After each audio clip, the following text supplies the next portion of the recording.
For 20 years, my voice was the most valuable commodity in any room.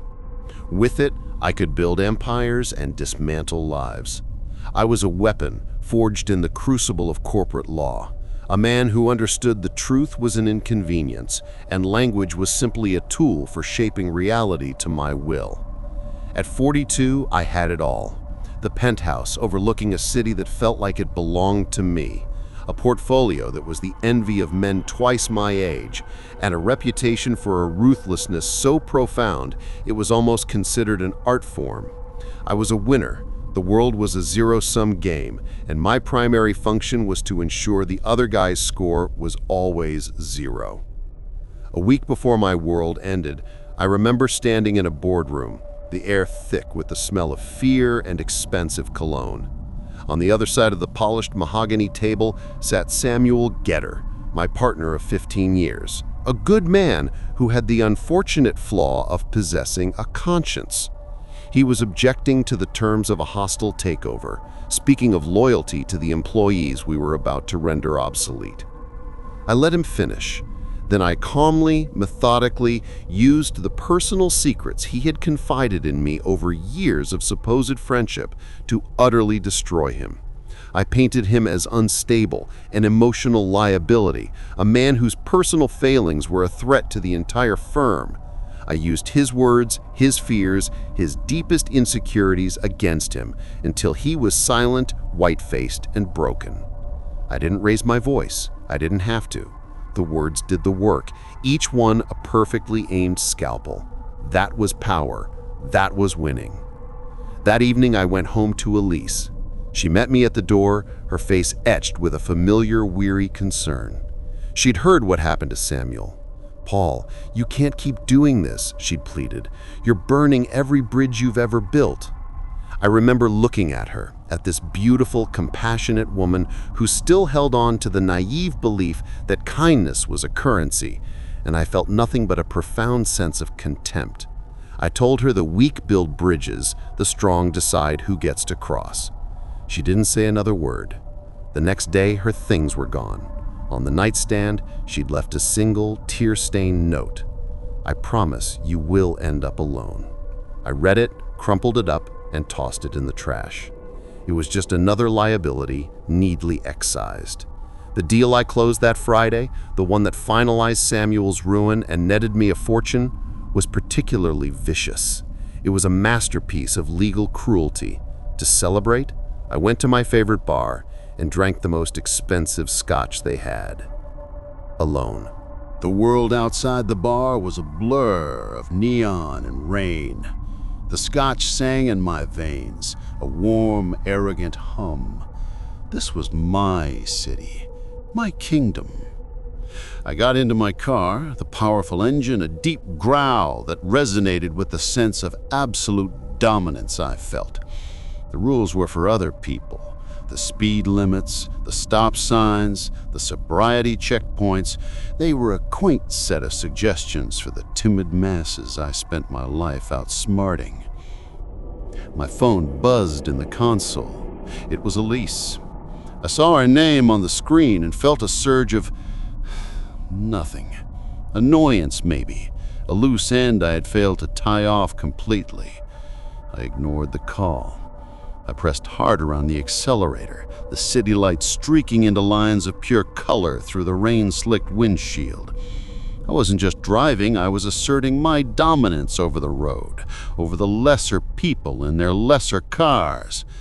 A wave of pure, uncut arrogance washed over me, a feeling I recognized better than my own reflection. I was Paul Sterling. The world was mine. Then I saw the headlights. A family sedan pulling out slowly, cautiously from a side street. They had the right of way. Any sane person, any sober person would have slowed down. I did the opposite. I felt my own foot pressed down, a surge of adrenaline and contempt. Get out of my way. The thought was not born of panic, but of pride. I didn't brace for impact. I didn't swerve. In the final microsecond before the world exploded, exploded into a symphony of screeching metal and shattering glass, I had a single crystal-clear moment of absolute self-awareness. I saw my life of casual cruelty, of broken promises and trampled souls, and I didn't feel regret. I felt justified. I woke to the smell of antiseptic and the muted beeping of machines. My first sensation was a searing electric pain behind my eyes. A man's voice, calm and distant, was speaking. "Mr. Sterling, you've been in an accident. You're very lucky to be alive." I tried to open my eyes to glare at him, to assert my authority, but there was only darkness, a thick, impenetrable black. There was significant trauma to your head. The impact severed both of your optic nerves. "I'm very sorry, Mr. Sterling. You're never going to see again." The doctor's words didn't register as a tragedy. They registered as an insult. Blindness was a weakness, an imperfection. I felt not grief, but a hot volcanic rage. How dare this happen to me? My penthouse became a luxurious, high-tech prison. I was still Paul Sterling, I told myself. I could run my empire from a leather chair just as easily as I could from a boardroom. I barked orders into my phone, my voice the only weapon I had left, but it was no longer enough.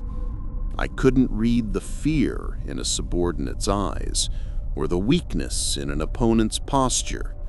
I was navigating a world of ghosts, and my rage grew with every perceived failure, every moment of frustrating helplessness. The true horror began on a Tuesday.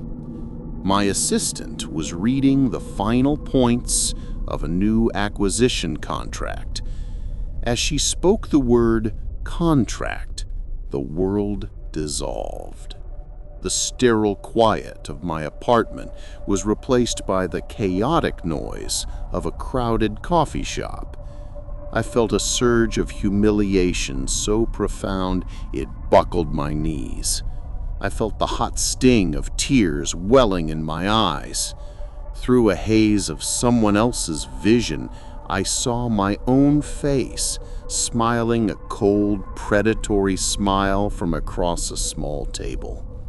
I was seeing the world through the eyes of Kylie Ramey, a brilliant young software developer whose company I had destroyed, whose life's work I had stolen with a contract full of predatory, hidden clauses.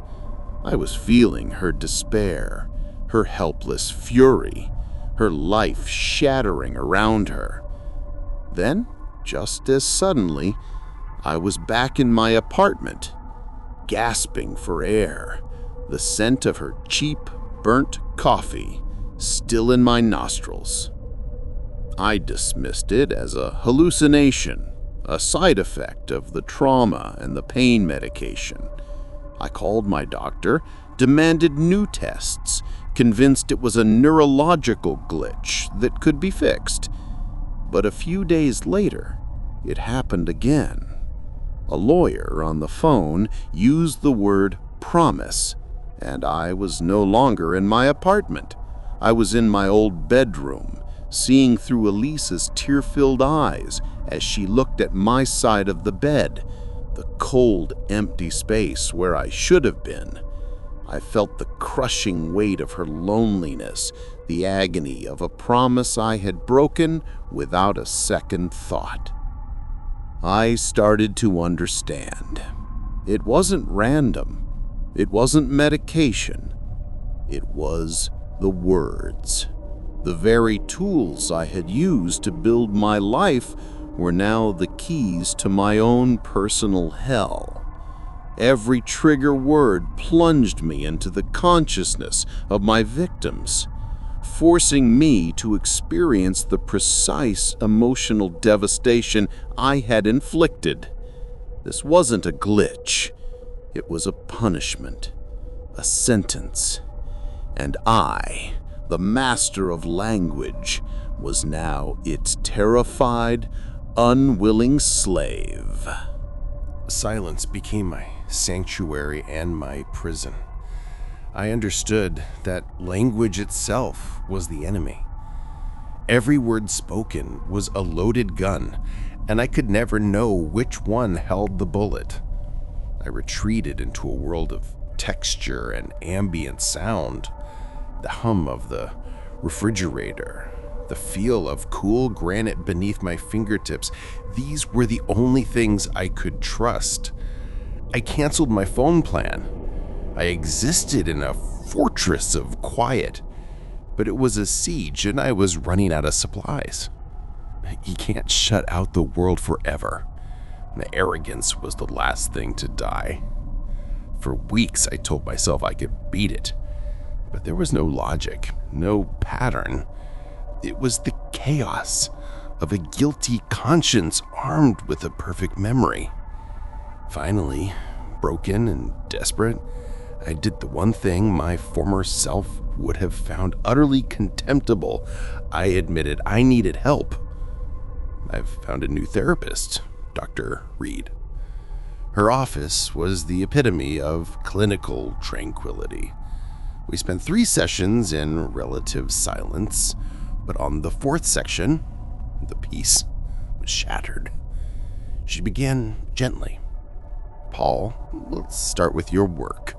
What did it mean to you? What was your goal?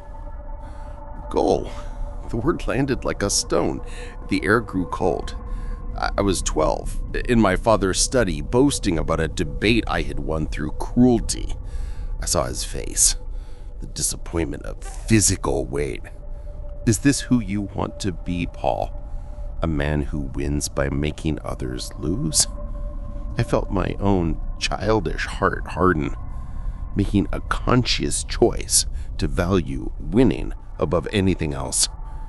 That was the goal. I choked. A dry, rasping sound. Can't, I whispered. Dr. Reed's voice remained impossibly calm. It's all right, Paul. Let's talk about your relationships. About loyalty. Loyalty. A dozen faces flashed behind my eyelids, a gallery of my betrayals. Samuel Getter, my partner, his face white with shock in the boardroom. Mentors whose ideas I'd stolen. Friends whose calls I'd ignored. Each face was frozen in a moment of pain and disbelief, their eyes all asking the same question. Why?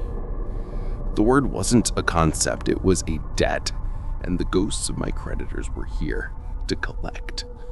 Stop, I begged, pushing myself up. This room is the most dangerous place on earth. I stumbled forward and went down hard, the sound of a lamp shattering. Paul, you're not in danger here, Dr. Reed's voice said. Closer now. Let's just talk about what happened. Let's talk about the accident. Accident. The final key.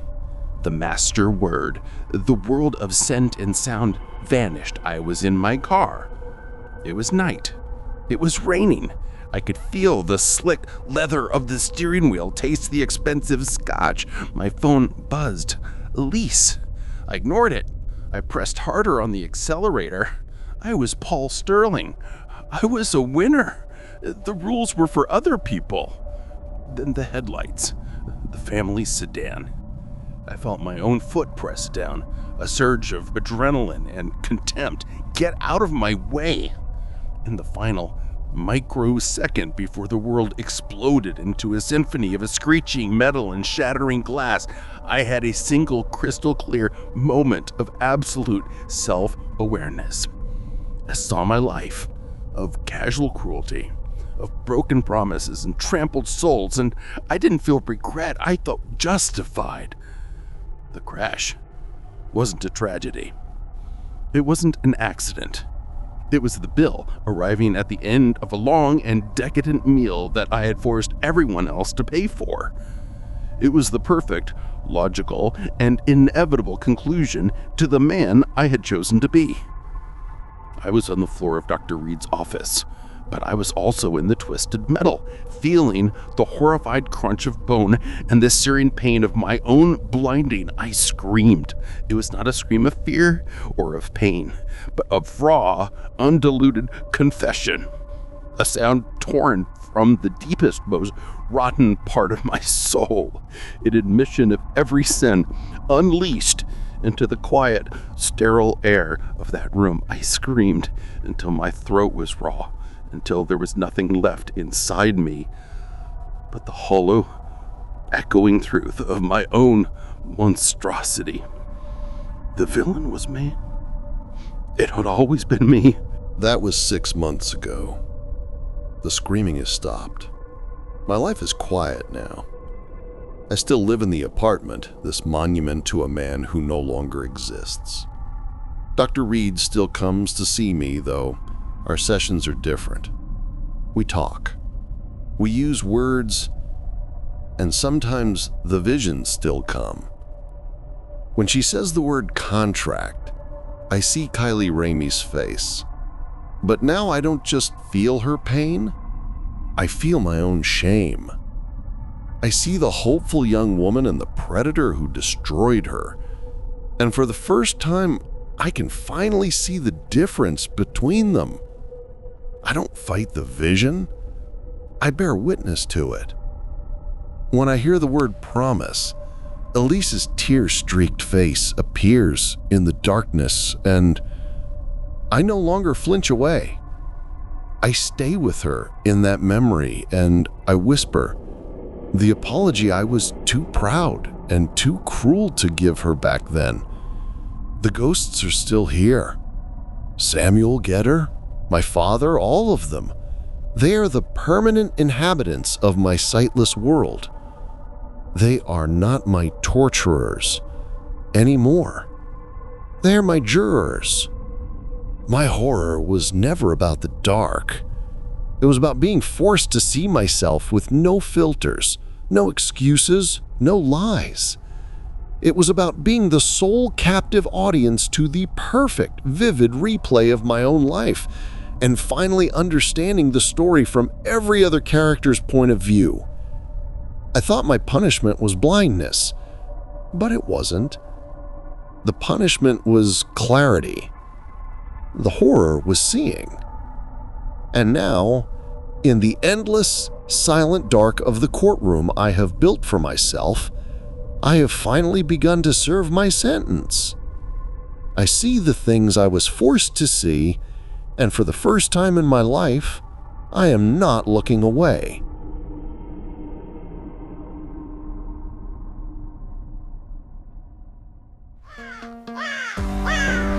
Thank you so much for watching or listening. Like and subscribe for more nightmares. Your support keeps the darkness from consuming this channel, so we can face the next terrifying story together. Don't be left in the dark.